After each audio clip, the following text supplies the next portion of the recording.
فخامة رئيس الجمهورية في هذا القطاع حتى يطلع بدوره كرابعة أساسية للتنمية الوطنية.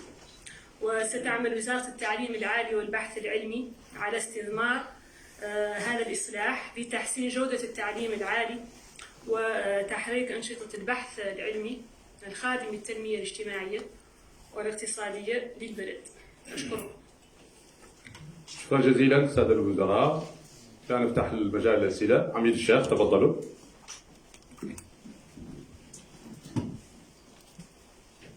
أنا عندي سؤال لصاحبة المعالي وزيرة التعليم العالي والبحث.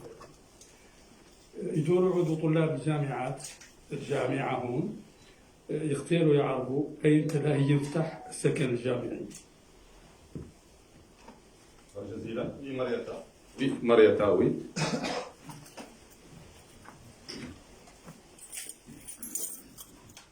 Merci, Monsieur le ministre. Moi, j'ai trois questions au ministre des Affaires économiques et des secteurs productifs. Récemment, hier, vous avez fait une réunion avec la mission de haut niveau de la Banque mondiale qui est là. Moi, j'ai trois questions. La première, c'est par rapport à la table ronde de Néma.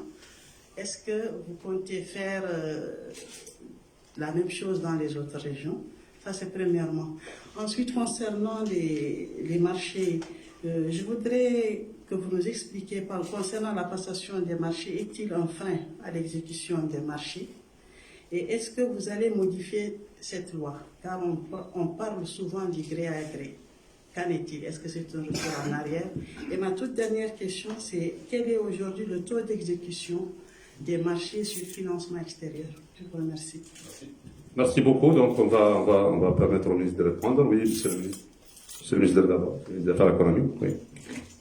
Bien. Je vous remercie, madame, pour ces questions. D'abord, au sujet de la table ronde de Néma. Nous sommes, je l'ai dit, nous sommes en train de réaliser des stratégies de développement pour nos différentes wilayas. Une stratégie de développement, quand elle est réalisée, quand elle est élaborée, elle a vocation à être financée, doit être financée. Maintenant, tout dépend de l'opportunité de financement. Le financement peut être extérieur, le financement peut être intérieur, budget national, mais il peut être mixte. Financement intérieur avec financement extérieur.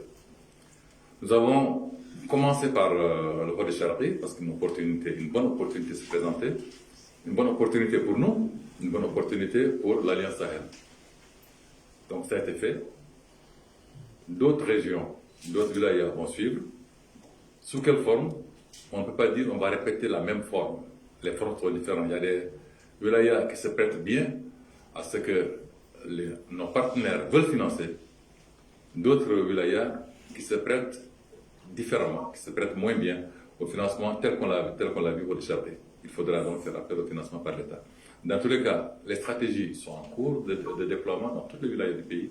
Et une stratégie, quand elle est faite, quand elle est bien faite, elle doit pouvoir trouver le financement. Pour ce qui est de la passion du marché, je vous ai dit, il y a un projet de loi qui a été adopté en Conseil des ministres, qui est actuellement au niveau du Parlement, donc qui n'est pas encore promulgué, les décrets d'application ne sont pas encore soumis au Conseil des ministres. Les gré à gré, je crois qu'il faut en parler avec beaucoup de nuances. Le gré à gré est une forme de passion du marché. La loi le prévoit. En soi, le gré à gré n'est ni bon ni mauvais. C'est un instrument qui est là, qu'il faut utiliser à bon escient. Ce que je peux dire, ce qui est prévu dans ce projet de loi, avec l'espoir qu'il sera fait par le Parlement et qu'il sera promulgué, toute la transparence entourera les gré à gré. Quand il y a un gré à gré, ça doit être rendu public. Il n'y aura pas de gré à gré non su, etc. Tout gré à gré, s'il est fait, doit être rendu public. Donc c'est la meilleure forme de transparence qu'il y aura. Et la responsabilité de cela appartiendra aux politiques. Donc ils seront responsables par rapport à l'opinion. Et l'opinion le saura. Donc c'est la meilleure forme de transparence qu'on peut avoir. Parce que c'est le contrôle par les citoyens. Maintenant, Je ne mettrai pas, je lis vos écrits, je lis la presse qui dit il y a beaucoup de gré à gré, peu de gré à gré, etc. Mais enfin, ça dépend pourquoi faire. Au niveau du taux d'exécution des projets, si le président de la République en parle, le Premier ministre en parle, c'est qu'on n'est pas satisfait du taux d'exécution du projet. Nous avons beaucoup de projets qui doivent s'exécuter sur 3 ans, 4 ans, mettre 7 ans, 8 ans pour les exécuter. C'est pas bien parce que ça coûte très cher, parce que nous payons des commissions d'engagement sur des montants qui ne sont pas décaissés. Nos populations ne bénéficient pas de ce pourquoi le prêt ou le don a été acquis par la Mauritanie.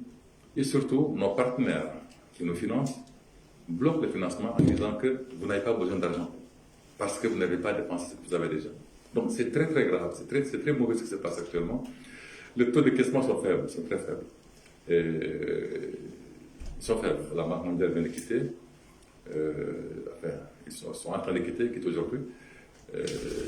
Un mot en passant aussi de la mission de la Banque mondiale, Monsieur le ministre, me permettrait quand même d'en dire un mot. Je voudrais que les Mauritaniens mesurent ce que représente cette mission de la Banque mondiale en Mauritanie. Nous avons reçu 2 vice-présidents de la Banque mondiale en même temps, pendant 5 jours, pendant la période Covid.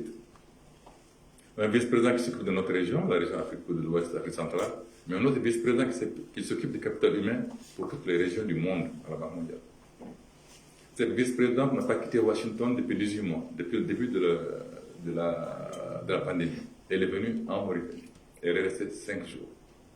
Je voudrais que les gens mesurent cela. Le dimanche, il y avait 45 membres du personnel de la Banque mondiale, 45 staffs de la Banque mondiale qui étaient en Mauritanie, malgré la Covid. Ça veut dire beaucoup de choses. Ils sont restés, ils ont eu des réunions avec tous les ministères qui peuvent avoir besoin de leur parler, ou bien à qui ils ont besoin de parler. C'était des réunions extrêmement productives. 2 vice-présidents, plusieurs directeurs et beaucoup de staff qui sont venus ici, chez nous, pendant 2 jours, pendant cette période où beaucoup de conférences sont annulées à travers le monde. Je voudrais seulement que les Mauritaniens apprécient ce que cela veut dire en termes de confiance et d'attente de la Banque mondiale vis-à-vis de la Mauritanie. Je vous remercie. Merci beaucoup. Parce que je traduis ce que vous avez dit là, cette dernière mandat.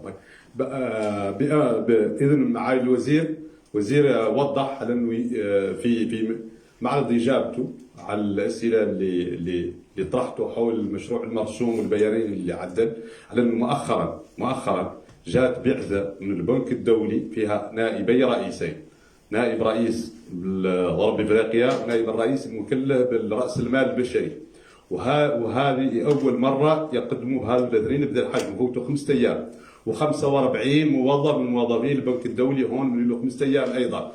وذو الرئيسين ما قطوا خاضوا الولايات المتحده الامريكيه من 18 شهر بفعل ظروف جائحه لاول مره يوخوهم. اذا تواجد نائبي رئيسين للبنك الدولي و45 من كبار موظفين البنك الدولي هون، ومعالي الوزير لفت الانتباه على ان هذا يدل على الثقه وعلى العلاقه وعلى التوقعات وعلى طموحات البنك الدولي تجاه موريتانيا، لان هذا شيء يعرف الراي العام. ايضا اوضح معالي الوزير في ضمن الاجابات المتعدده والفوائد المتعدده اللي قال شيء يتعلق ايضا بجواب على سؤال ماريتا ما يتعلق بالصفقات التراضي، وقال فيه مشروع الان لمراجعه مدونه الصفقات العموميه، مشروع قانون لا زال عند البرلمان والبرلمان له الكلمة الفصل في ذلك. غير مقترح الحكومة في هذا المجال هو تبسيط شيء من التبسيط، إياك ذاك اللي ملاحظ في بطء الصفقات على أنه يصحح كامل، وعلى أنه عموما صفقات التراضي نمط من أنماط الصفقات.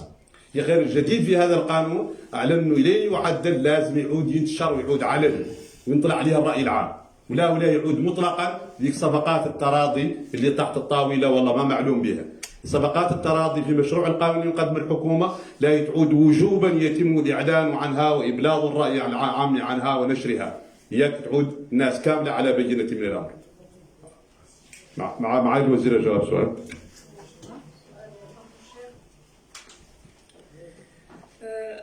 نختار نقول في البداية على أن مصلحة الطالب على أنها في صميم اهتمامات القطاع، وواضح أن عبرنا عنها لأن قلناها على مرات، ولهنا نعطيك هون إحصائيات ونعود نجاوب سؤالك.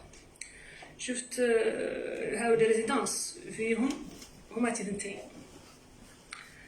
و بسعة إجمالية تبلغ 4000 طالب. عندنا سكن الأولاد بسعة 2560 طالب، وتتألف من 16 جناح ورا جناح، كلهم بسعة 160 طالب. وهذه خلي فيها تأخر شوي اللي كانت متاحة لمرضى كوفيد-19 عام الفايت،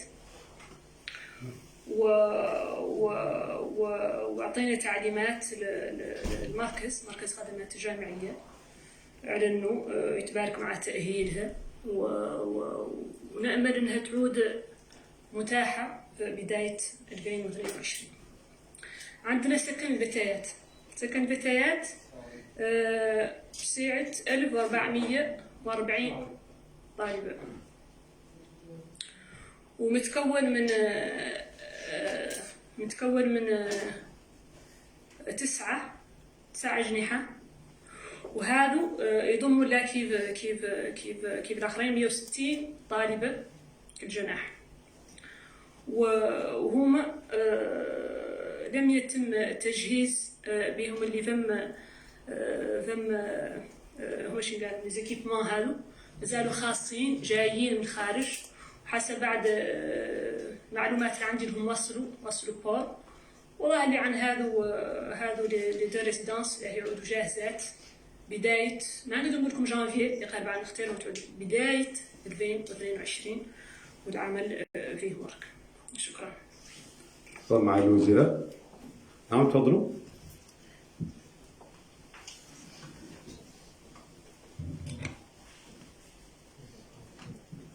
بسم الله الرحمن الرحيم. السلام عليكم. اولا شكرا معالي الوزير على اتاحه الفرصه. مختار اللواه من وكاله موريتانيا للصحافه. سؤالي لمعالي وزير التعليم العالي والبحث العلمي. منذ يومين طالعتنا حرب بيانات بين اداره المعهد العالي للتكنولوجيا في الروسو وبعض النقابات الطلابيه. النقابات الطلابيه تتهم الاداره بالقيام ببعض تفتيش الحي السكني للمعهد، والإدارة ترد أنها مجرد عمليات نظافة، بينما الطلاب يؤكدون أن الوزارة صادرت كثير من مقتنياتهم بما فيها آلات صنع الشاي وأشياء أخرى تعتبر مقتنيات شخصية.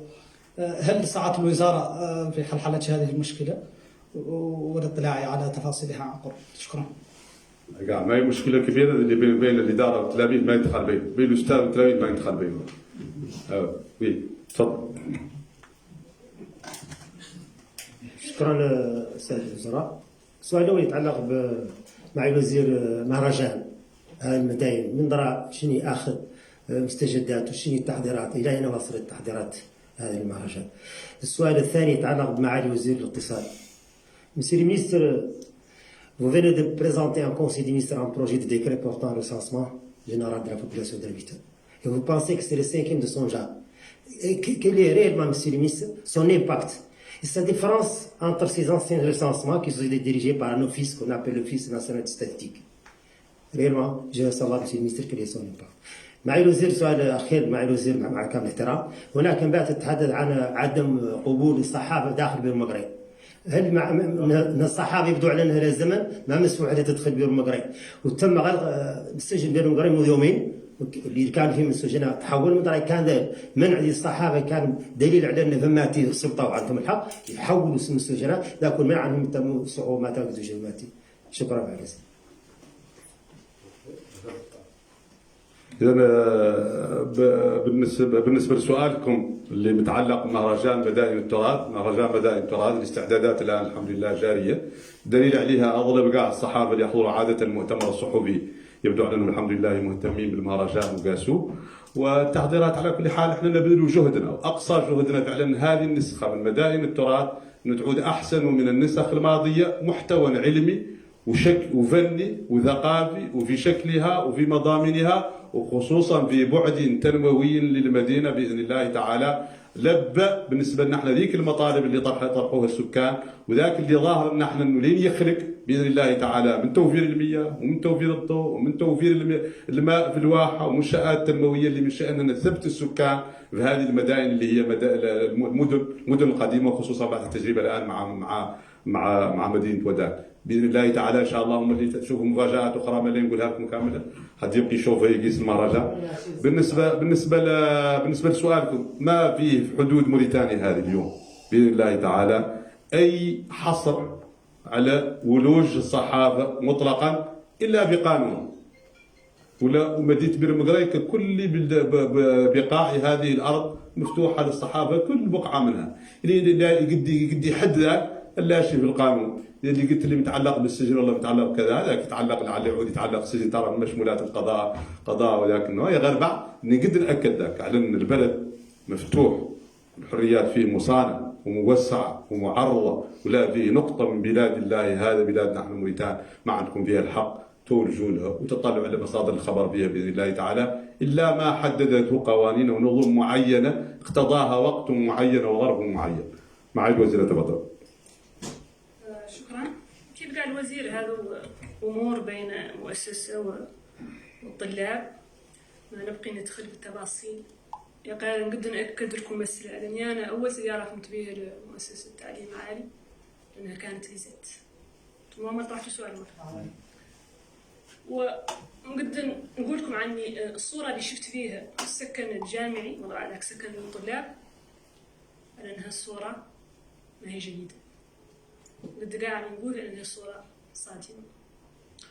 واعطيت تعليمات المدير جديد لانه يقبض الاجراءات اللازمه على ان التلاميذ الطلاب يعودوا مساهمين هم الرسوم بهذا السكن، نظافته وبعين الاعتبار احترام لك البيئه اللي فهم، وفم نصوص وفم نظام داخلي الطلاب لا يحترموه.